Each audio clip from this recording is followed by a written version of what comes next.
For the equations this and this which of the following statement is true. देखिए अपन से पूछा जा रहा है कि इन दोनों इक्वेशन के लिए इनमें से कौन सा स्टेटमेंट सही है। स्टेटमेंट है कि अगर a की वैल्यू -12 है तो फिर x इक्वल टू 48 और y इक्वल टू 4 इसके सॉल्यूशन होंगे। अगर a की वैल्यू 6 है तो x इक्वल टू 325/28 और y इक्वल टू -25/28 इसके सॉल्यूशन होंगे। इसी तरीके से दो स्टेटमेंट हो रहे हैं।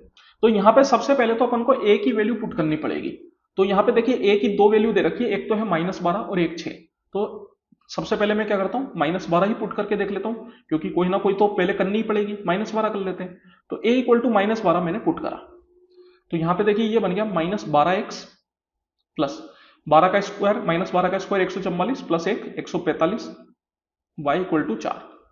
और सेकेंड वाली में आप पुट करेंगे तो 4x -12y और -12 का स्क्वायर 144। तो अब यहाँ पे आप देखिए x और y की वैल्यू आपको निकालनी है। तो अपन क्या करते हैं, ये जो दूसरी वाली इक्वेशन है इसको अपन 3 से मल्टीप्लाई कर देते हैं और दोनों को ऐड कर देते हैं। तो ये 4 × 3 12 हो जाएगा और ये -12, तो ये आपस में कैंसिल आउट हो जाएगा। ये हो गया 145 और ये 3 × 12 मतलब 36 ना। तो 145 - 36 अगर आप करेंगे तो कितना आ जाएगा आपके पास, तो वो आ जाएगा 109 109y।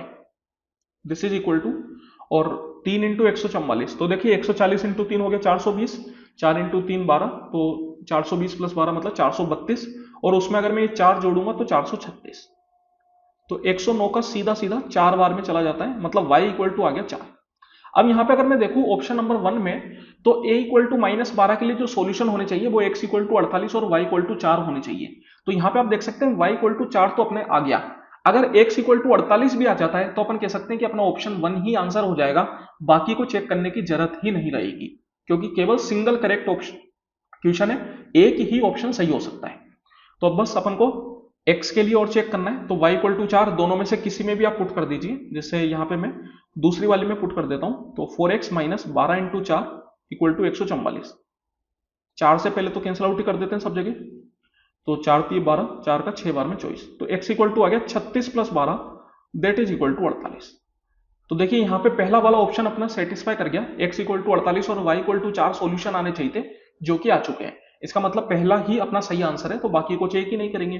तो जब कभी इस तरीके के सवाल आए तो कभी कभार ऐसा भी होता है कि पहले ऑप्शन में ही अपन को आंसर मिल जाता है, तो फिर अपना टाइम बच जाता है।